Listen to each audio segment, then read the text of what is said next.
This week of Jaywalking, Papa Bear's got his claws out. So if you want to hear a little bit about my take on what happened this week in our special autism announcement, I'm going to dive into the buzzwords you heard. I'm going to give you my perspective, drop a little knowledge on you, and hopefully we can kind of make heads and tails of what we all heard this week.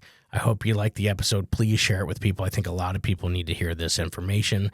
They need some perspective right now. And if I could provide a little bit of that, then what a blessing that would be. Share, like, subscribe. Enjoy this episode. Jaywalking. All right, special announcement.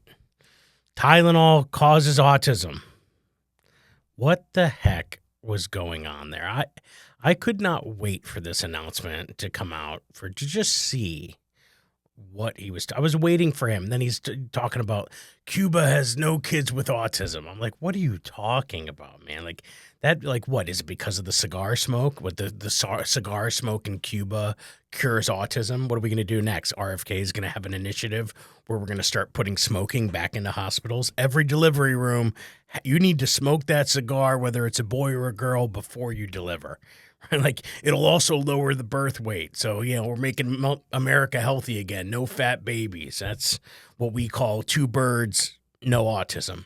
But it was just ridiculous to hear this. So today I'm going to talk a little bit about my take on what happened during that announcement, what my feedback was, and what I saw on social media. The last couple of weeks, we've been kind of talking about the things we were seeing. 2 episodes ago, we talked about Karen and the Philly Karen scenario, and because it's all these kind of like social things that are happening and just watching how people react to it. And then last week we talked a little bit about, what had been happening with Kimmel and some of the other things that had happened with Charlie Kirk's passing and sort of how people were processing all of this. And now I'm looking at this big announcement, and all I can think is, release the Epstein files. That's all I can think about. That's all anybody can think about, because it's all the smoke and mirrors of the nonsense that's going on right now. And when I heard this announcement, obviously it tugged at my heartstrings because I have a daughter with autism. I took a sabbatical 2 years ago to study with Westchester University, and the certificate in autism was a part of a master's program. So I'm very invested in what we're talking about here. So to hear Trump and RFK and Dr. Oz, it sounds like a trifecta for a new reality series. I'm like, is this The Apprentice or the White House? I was very confused. And I think a lot of people were confused, but here's the takeaway. The takeaway is it gives us a moment to have a dialogue about it and to talk about it. And for all the people in your mom's Facebook group to pretend like they know statistics all of a sudden, people are going to be talking about research studies and things that they know nothing about.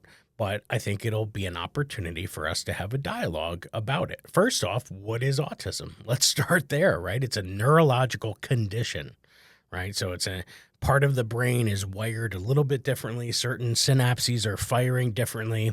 So if you imagine your brain like a remote control, right? Imagine it like a Comcast remote. And you're thinking of, I'm going to hit the guide button to bring up the TV guide, but instead it changed the language to Spanish. Right, that's essentially what's happening. The buttons that are labeled for certain things aren't doing the things they're meant to do. They're doing different things, or they're getting hyper-focused on other parts, and they're ignoring other features, right? And so the brain is just wired differently. So it's just a remote that's mislabeled that we now have to help relabel according to that individual. If you know one person with autism, guess what? You know one person with autism, right? That's why they use terms like spectrum, right? Here's another term we throw around, spectrum, right? Spectrum, that means there's a range. You're going to hear terms like high functioning, which sounds like the feature on an AC unit, right? It doesn't sound like a word for a human being. Like, we're gonna use the thermostat here and put her in high functioning mode. The other terms you'll hear are stuff like Asperger's used to be a term that was thrown around. The other end of that spectrum would be profound autism, right? Which is, again, usually described for people who might be nonverbal, have intellectual disabilities or delays, don't struggle with speech, or use things that are called AAC devices, which are, assistive technology to help produce language. My daughter needed some of these early on. She didn't talk till she was 6. We didn't kind of know what was going on. But the minute we gave her what was called a PECS board, which is PECS, which is an acronym for, I believe, Picture Exchange Communication System. And so basically it was just a binder with little Velcro pieces of things she would want to do, whether it be food she would want, activity she wanted to do, life things she needed like restroom. And then she would pull them out of the book and put them on the front of the book to kind of signify what she wanted so that she could communicate. And once we gave her that, she's like, oh, this is bullshit. I'd just rather talk. And then she started talking, and that was great. But we didn't know that she was ever going to talk, And I had a friend. We have a close family friend who we met the family because their son was also in the early intervention program. And at that point, they were both nonverbal. And then Alicia at 6 decided to start talking, but the other kid didn't talk yet. And, and that was very different. Both of our kids had autism, but they were experiencing it very, very differently. And then like 2 years later, he decides to start talking, and now he's talking up a storm. I coach, they're both on the same special needs baseball team. So it's been really cool to watch their evolution. But again, 2 kids with autism, 2 very different experiences. So, it's a big spectrum. So those are some of the terms we're hearing, right? What is it? It's a neurological condition. Is there a cure? No, there's not a cure. There's not. And it might not even be something that needs a cure, so to speak, right? We need a world that accepts it. All right, here's another takeaway from the thing. We were hearing a lot of numbers, right? 1 in 31, 1 in 10,000, 1 in 2,500, 1 in 12 if it was a boy, right? We were hearing a lot of numbers. And the numbers, according to our fearless leader, was saying that, hey, this is a problem. He was treating it like it was some business proposal and, the budget was going up. But that's not what was happening. What was happening is those numbers. The term autism was first coined in 1911, okay? I believe it was a Swedish scientist who came up with it, and he pulled from the Greek word aut, where we think of like autobiography, self, right? You writing about yourself. So autism came from that Greek prefix, which means self, because it's often thought that they're kind of focusing inwards on themselves, right? They sometimes can appear to be in their own world. And at that time, it was being related to symptoms within schizophrenia. It wasn't until the 40s that we started seeing diagnosis come through as autism. So when we think about something that didn't get diagnosed till the 40s, a term that hadn't even been coined till 1911, so now we're under 100 years. Think about the evolution of what we know about science from the Greeks through today. Pretend you're going through that Disney ride, the big golf ball. Nobody ever knows the name of it, but it's called Spaceship Earth. And in Spaceship Earth, it takes you through human civilization. So imagine if you were going through that ride, what each of those civilizations knew about medicine and how it might have evolved. So you could imagine from 1940 to 2025, which is less than 100 years. Don't ask me exactly. I don't know. But you could imagine that the evolution of what we know, how we test for it, the prevalence of testing, people even thinking to test for it, right? We weren't even thinking about it yet. And so the numbers seemed to climb only because our understanding of it grew, right? You're like, oh, I didn't see anybody with autism before then. Yeah, you did. Or maybe you didn't. You know why you didn't? Because there wasn't enough acceptance in the world. So those families never had that person leave the house. Or they were put in a home and kept on the fringes of society. So of course you never saw them. But now that we've evolved, now that we have acceptance and awareness, and we have an ability to have an inclusive society, oh, look, we've evolved. How amazing, right? Because we've evolved, now all of a sudden, these people can integrate in society because they should be. The world should accept all of us. The world is for all of us. And if you think otherwise, then we can't agree, because we have to have at least some agreement that this world is meant for all of us. If you're brought into this world, you are entitled to be here. So the numbers were different because we now have testing for it. Girls, for the longest time, they weren't being tested because oftentimes the symptoms were just thought as them being modest or quiet and fit in with what we thought stereotypically a girl did, right? But then we started noticing, hey, boys and girls, it manifests a little differently in each of them. Girls tend to have extreme interests, right? They really get obsessive about certain interests. My daughter right now, VHS collections of Dora the Explorer and DVD collections. She watches, there's a guy, I guess Talon Gillespie might be his name. She watches his YouTube, and he's just unboxing VHS sets of Dora the Explorer, of Veggie Tales, and she is obsessed. She could tell you the date for every first time it was released, when it was re-released, what was on the cover, how the logo had evolved. You know, she was watching this other YouTube channel, Peter John, who does logo development. So we'd be driving by a Burger King, and she'd be like, Daddy, is that the 1969 Burger King logo? Fuck if I know, sweetheart. But it was, because she knew she had watched the video and she saw the evolution. And so Burger King recently, if you've noticed, has gone back to more of a retro logo because they went back to their 1969 logo. I only know that because of my daughter, right? If you watch the episode where my 9-year-old was on a couple weeks ago, we talked about Alicia and what it was like for her to have a sister with autism. And she said that she thought Alicia was like a robot, but in a good way, because she knows stuff. Like, she can spit out facts like she's Google, you know, which can come in handy. We went to the dentist and she's like, hey, are you going to take my x-rays like you did February 14th of 2023? And the woman looked at the chart and she's like, yes, I am. Right. So that's amazing recall. She knows the schedule. I can't remember our schedule half the time because it's so crazy, but Alicia can.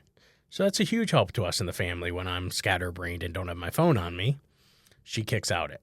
Right. So I think that's a beautiful thing. So the numbers are different because we can test for it differently. Right. Girls, it manifests differently in girls. So the numbers for girls are different than the numbers for boys. And again, all of these numbers mean is that we now have a lens for it. We're now looking for it. We're not hiding and combining these kids into special schools. We're now bringing it out in the open. People are more willing to ask their doctor about it. That's all those numbers mean. All right, let's talk about something else. Let's talk about Tylenol for a second, right? You know what's funny is Tylenol's slogans. I was looking up Tylenol's, one of their slogans was "Get back to normal," and I was like, oh, that slogan didn't age well. Poor Tylenol. I mean, because we're just talking about Tylenol's like saying Kleenex, right? We're really talking about acetaminophen, or however Trump wanted to pronounce it. But we're just talking about this pain reliever that was often given to women because it was the less disruptive during pregnancy. And so it was often being given. Originally, acetaminophen came out, I believe, in the 50s as a prescription so you couldn't get it over the counter. It was a prescription, and it was often for children at that point. And then in the 60s or 1955, it started getting to a point where it became over the counter. But again, the focal point wasn't pregnant women. It was often children. And so, again, we're seeing cases of autism well before 1950s. So, again, to me, that's like a silly thing to say because none of the research shows it. Apparently, there was one study through the dean of one of Harvard's health schools, because they have multiple schools. So one of the deans of Harvard Medicine had released a study that saw they could link it, but it wasn't substantial, and it wasn't the size or whatever part of the study wasn't as conclusive as other studies that were larger. So there were some issues there with saying that. There's still no clear connection to that. But to go up and have him say to women what to do with their bodies is crazy, right? Let the doctor say that. All you have to say is the president.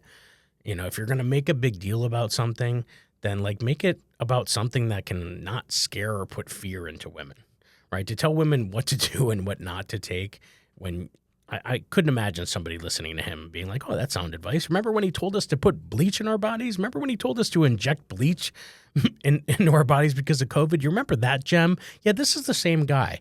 You remember how 10 seconds before he said, don't take Tylenol, he also said, oh, I'm not careful with my words? Yeah, buddy, we know. So I'm not going to take careless advice from a guy who just told me he's careless with his words, right? Let people show you who they are. And he's a 1980s bully. He's a 1980s bully. There's no other nice way to say it. The guy is the typical 80s movie villain. He's the guy, I think Kimmel had a joke last night where he was like, he used to play the clarinet in high school. So he goes after Trump because he's a bully. He's the kind of buddy that would take your lunch money. And what are his two favorite things? Money and lunch. Right, that was a Kimmel joke last night. So it was fun to kind of see some of those pieces come together. But so now the lens of it, the studies, Tylenol, bogus. Vaccines, also bogus. We have plenty of research that shows us that vaccines do not cause autism. You know what they do prevent? They prevent major diseases like polio, right? Like all of these diseases. So RFK had released a statement in July saying that doctors and pediatricians are making money off vaccines. Again, false. It's barely at cost. If you talk about what a doctor gets to hold that vaccine, store that vaccine, administer that vaccine, it's at cost or potentially a net loss for them. But what's at the greater good is the health of everybody around us, making sure we're not passing on diseases that we've evolved and learned how to prevent. So again, the anti-vax thing, I think a lot of people are you're kind of stirring an old pot. So my beef with all of this is that we're distracting. The rhetoric is distracting from real issues. The real issues in my mind are, let's talk about how we're going to support autistic people in the world. Let's talk about the fact that 80% of adults with autism are unemployed. And I don't think a lot of them need to be. Now, some that have profound autism, yes, that might be a hard thing for them, right? They may not be able or up to the task, or it might be a very specific task that they could do. But I would much rather be time and effort being put into, hey, how can we support kids after 21 who are ready and potentially could go into the workforce? And that there are jobs out there that they could do and contribute to society. That's where our focus should be. Hey, how about all the businesses out there that are already doing that? How about we focus in on them and say, hey, can we make this business model that these coffee shops have done or these T-shirt shops have done? There's even a dad who, like, the kid's really good as an artist, so people send in artwork and he like creates artwork and they put it on T-shirts. Like, can we find business models that are going to be supportive? I would much rather our efforts go to that than, this magic of maybe one day we'll find a cure, rather than how can we support people right now?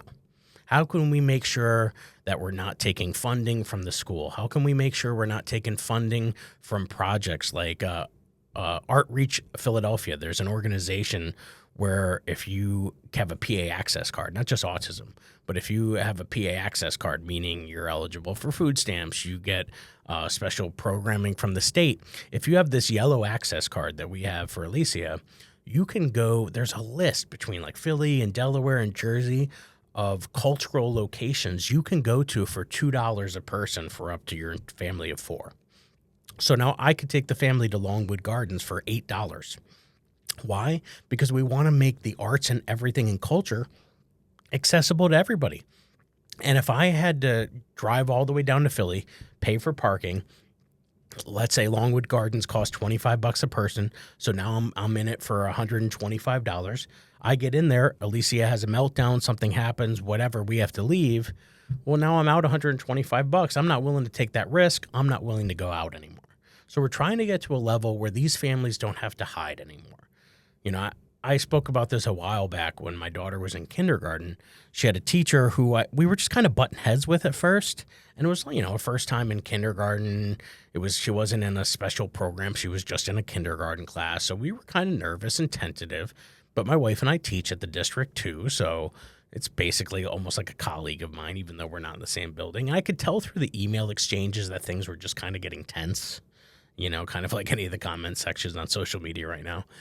And I just said, let's call a meeting. Let me come in and I'll sit in that uncomfortable tiny little chair at that tiny little kidney table and we'll hash it out. And I'm glad I did that because, at one point it got a little tense and the teacher said something to the effect of, well, this isn't my first rodeo. And I retorted back, well, this is my first. So here's what we've been doing with her. Here's how we've been showing her the world and not cooping her up. And then through that dialogue, as I became vulnerable about our intentions with Alicia and our concerns, the teacher became vulnerable and she shared that her son had autism and he was older and that she had a moment where she's like, I kind of kept him in. I never took him to family functions. I kind of sheltered him. And then she looked up and she was kind of like, I'd never said that out loud before. And we had this moment together and it was kind of sweet and adorable. And it goes back to my point.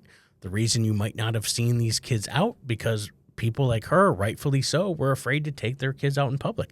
I was afraid to take my kid on an airplane just when they were a baby, just because I didn't want to inconvenience people around me. This was before I thought of them having anything other than being a normal kid.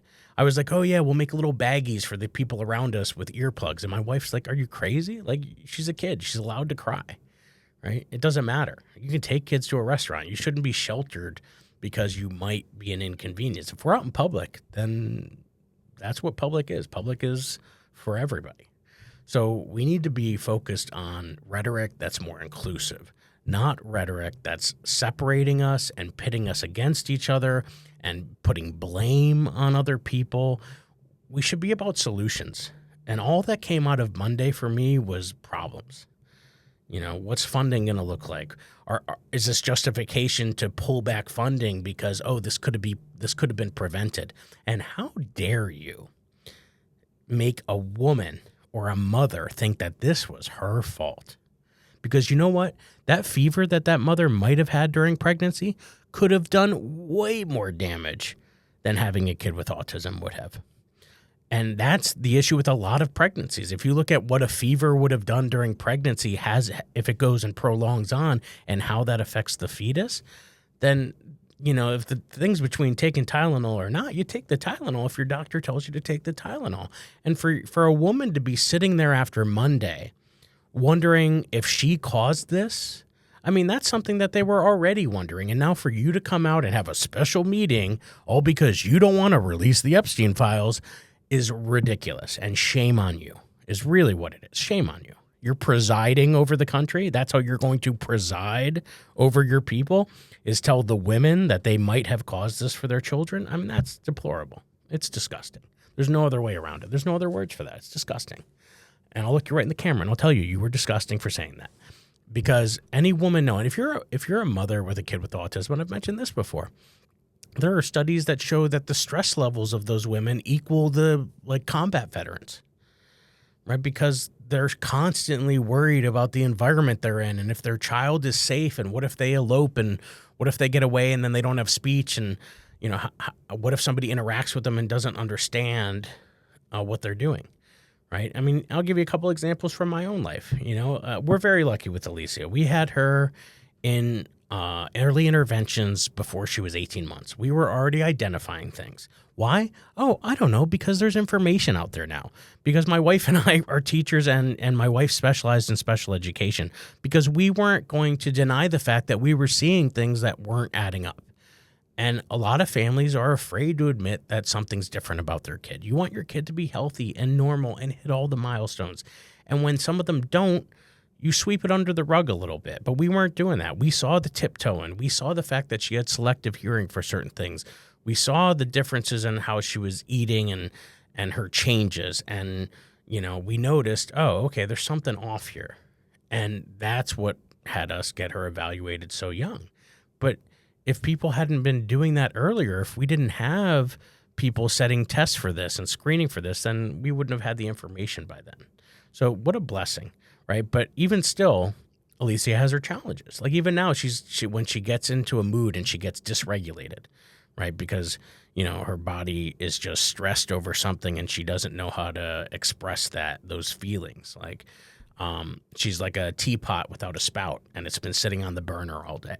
And she doesn't know how to release that tension properly. She has to be taught coping strategies. Things like you and I take for granted, she has to be taught, right? Imagine if you had to be taught how to breathe, right? And then somebody had to constantly coach you as this is when you breathe in, this is when you breathe out.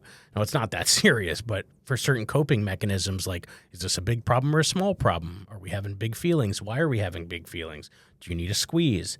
You know, these are things. But she gets so caught up yesterday because she had school.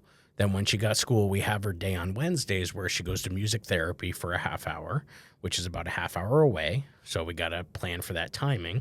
And then she has special needs cheerleading in the evenings. And she's really good at pattern recognition. So we wanted her in activities that celebrated that. She could watch people do a dance once and then mimic the dance.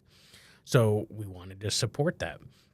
But it was too much for her between having school all day, having some homework, having to go to piano, and then having this because she knows her schedule. Her brain got overloaded and dysregulated. She just had a day off on Tuesday, which was out of the normal routine. And so it was a lot for her to process. And how did that manifest? Well, she was screaming at the top of her lungs that she didn't want to go. But the minute she got there, she was great. She had a blast at music. But the whole intensity leading up to that for her caused her to scream, kick, hit my wife while she was driving. Amanda had to pull over several times before she could get to music. And I can tell you this, like the patience my wife had in that moment is saintly, because I've been in those same moments with her as well, and I have not handled it nearly as well as Amanda does.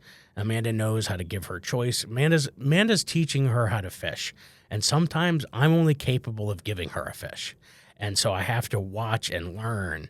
And so to see what all the mothers are capable of doing out there is incredible, right? Because she knows that we're trying to empower Alicia for a world without us. And if that world without us is led by those idiots from Monday, then God help us all. Because I think they could turn a beautiful soul like Alicia, and they could really do some damage to her. They could undo. If the programming's not there anymore and these outlets aren't there anymore and there's not funding for these programs anymore, wow, what a disaster that would be. And to the families out there that have profound autism. Hey, maybe some of that leucophorine that they were mentioning may be helpful for people who have folate deficiencies. That was another hot topic that was mentioned. Now, typically, from what I understand, is if your child has a folate issue, you could realize it through blood testing. So that is pretty easy for you to tell. Some of the symptoms that I read were like lethargy, being lethargic, where you're like very restless and tired, and muscle development. And some of those issues potentially manifesting in, just really being tired all the time. So, if you're seeing that, if there's issues with digestion and diarrhea and food, that could be another symptom. There are so many other symptoms that I know a lot of people now are jumping on this train. Is it that? From what I understand, it's also helpful for people who maybe are nonverbal, because it could be a cause of why they're not processing the language in a way that allows them to communicate normally. So, hey, if some people, and that's good, and your doctor can get that for you and that helps, then that's huge. And that could be super helpful for those people on that part of the spectrum. But to have a whole big announcement and to not effectively communicate what I've been communicating to you in the last 27 minutes is a sin. The way that was rolled out and the way that was, all he did was kept saying, don't take Tylenol. That's all he said. Don't take Tylenol. Right. And autism ruins families. And to have that be all you can communicate when you take 30 minutes of the nation's time. I mean, I'm taking from like 50 of you that are going to listen to this. Right. But if you have the audience of the nation and the world, and you're going to go up there and say silly stuff like none of the Amish people have autism. I mean, hey, Yoder's an Amish name, so maybe Alicia's been faking it the whole time, and maybe I'm just willing to overlook it so I can skip the churro line at Six Flags. I don't know. But in any event, to have a full attention of a nation, and that's how you're going to address us, and those are the thoughts you're going to put in people's minds, wow, like that's super telling about, the fear-mongering and the whole distraction and, hey, look over here nonsense, right? While we worry about if Kimmel's on the air and while he worries about where Rosie O'Donnell's doing. I mean, this guy is showing you his hand. And for all of you that are just ignoring it, I mean, it's not going to age well. I mean, you think about that press conference. Do yourself a favor. Watch Hannah Gadsby's Netflix special called Douglas. And you can even fast forward to like the 45-minute mark. And that's about the time where in the show she reveals that she has autism. Now, this was back in 2020, so she probably wrote this back in 2018, 2019. And she goes off of, anti-vaxxing and autism and her experience with autism. And it's such a powerful, and again, it's comedy, but it's informed comedy. And so, and if you follow me on social media, you'll see that, I poke fun at this. I do a lot of satire with it because, again, I'm comedy is tragedy plus time. And so a lot of this, I've had a lot of time to process. And I've had a daughter with autism for 12 years, and I didn't know what that meant 12 years ago, but I've informed myself. And now I'm like trying to help other people in the same way, inform them of, hey, what happened? How can we process all of this? And what was right, what's not right, what's worth it? And the problem is we're at such a hot area right now within our country that people are just looking to pick sides. And, this was a terrible issue to kind of bring to the forefront in a way that wasn't going to be inclusive and supportive. And for me, that's the bottom line about why I thought that that was a disaster. Because the focal point needs to be, how do we support the people who have autism right now and are living in our country? Not, let's take this study and hopefully in the future there aren't going to be, because that's silly. It's going to be there. I promise you. That conference will not age well. But if you go and watch Anna Gadsby's Douglas, and if you're someone who has autism, or you're someone who works with people with autism, or you love someone who has autism, then it's the perfect relief. I mean, it's the kind of stuff I do in my act, where I talk a lot about parenting autism, what that means, and how I see the world through her eyes now, because that's why I say a lot of these people are jealous. Like, she sees the world in a state they take drugs to visit. Right? They call it a trip, but she's a permanent resident, but thankfully all the therapies and funded programs are working. So she's got dual citizenship, but she shouldn't have to have dual citizenship. She should just be able to be herself. And, I was even at the library with her on the day we had off on Tuesday, and there was a guy working there, a quiet guy, was putting the books away. But then all of a sudden I noticed in the back room, he started kind of skipping through the room and kind of had these vocalizations with his voice, and he was stimming. And I was like, oh, he has autism. And I saw him kind of doing some of those things that got that energy out, right? So it's kind of like if you've seen someone who has Tourette's and they are compelled to say the phrase or do the tick. That was him getting that regulation out so that he could go back and do his job. And if it meant he skipped and did a little thing with his voice for 10 seconds, nobody batted an eye. Even in a library where you're supposed to be quiet, nobody batted an eye. I mean, Alicia's over there looking at all the DVDs, talking about all the names and saying them out loud. And, again, she's loving it. She's, reading. She's got a higher literacy rate than I think our president, and I'm proud of that for her, The ironic part is, well, thankfully, we had a poster when she was 2 when we realized that she was reading before she was talking. Because at 2, the only reason we noticed is my wife had brought home a bunch of elementary posters, like the solar system, whatever, and we had one of the presidents. Thankfully, this was pre-Trump. And anytime we would say a president, she would point to them. And we're like, oh. Like, there was this kind of communication we had with her that was so fascinating. She had stared at this poster so much, and because she was watching, my mom would watch the TV with the captions on.